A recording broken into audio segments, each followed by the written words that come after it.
Lisez la lettre de Paul à Philémon.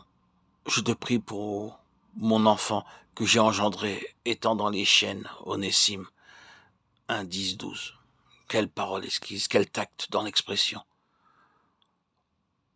Avec quelle tendresse l'apôtre parle de cet esclave fugitif, phrygien. Il l'a amené à Christ, il a prié pour lui jusqu'à ce que Christ fût formé en lui. Aussi maintenant Onésime est pour lui un fils. Dans les diverses églises qu'il a fondées au sein du paganisme pour ceux qu'il a amenés à Christ, même en prison, nous voyons de quelle patience, de quelle compassion, de quelle tendresse l'apôtre est animé. Il a vraiment pour eux des entrailles de miséricorde. Ce ne sont pas vos biens que je cherche, c'est vous-même, écrit-il aux Corinthiens. Pour moi, je dépenserai très volontiers, je me dépenserai moi-même pour vos âmes, dussé-je en vous aimant davantage, être moins aimé de vous. 2 Corinthiens 12, 14, 15. Maintenant nous vivons puisque vous demeurez ferme dans le Seigneur. La vie est vraiment pour nous la vie puisque vous demeurez ferme dans le Seigneur. 1 Thessaloniciens 3, 8. L'apôtre pense sans cesse à tous ceux qu'il a amenés à Christ. Il prie sans cesse pour eux, comme un père pour ses enfants. 10 000 maîtres, oui, mais les pères ne sont pas nombreux.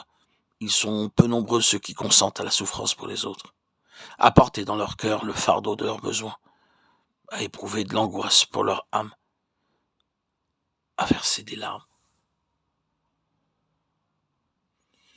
Dirons-nous que le langage de l'apôtre était exagéré? Certes non, car dans la communion avec Dieu et avec son Fils, Jésus-Christ, il a entendu le grand soupir de la création en son cœur. Il a ressenti l'immense douleur, l'angoisse des âmes sans Dieu dans le monde, sans sauveur. Pour elle, son cœur est rempli de compassion, de tendresse. Pouvons-nous, comme l'apôtre, avoir un cœur rempli de compassion active, effective? Assurément, revêtez-vous, dit-il, comme des élus de Dieu, saints et bien-aimés d'entrailles de miséricorde, de bonté, d'humilité, de douceur, de patience. Colossiens 3,12.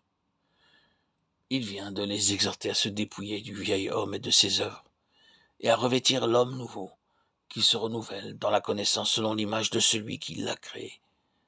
Ah, voilà le secret.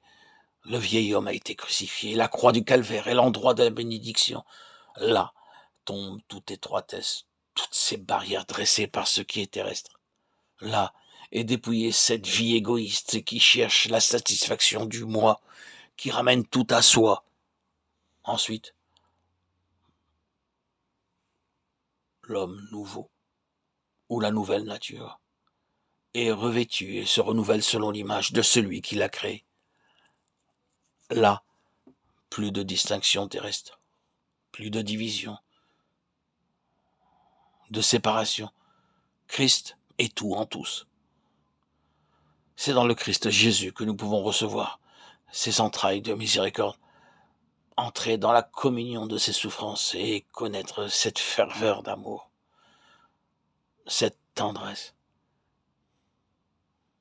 qui sont d'essence divine.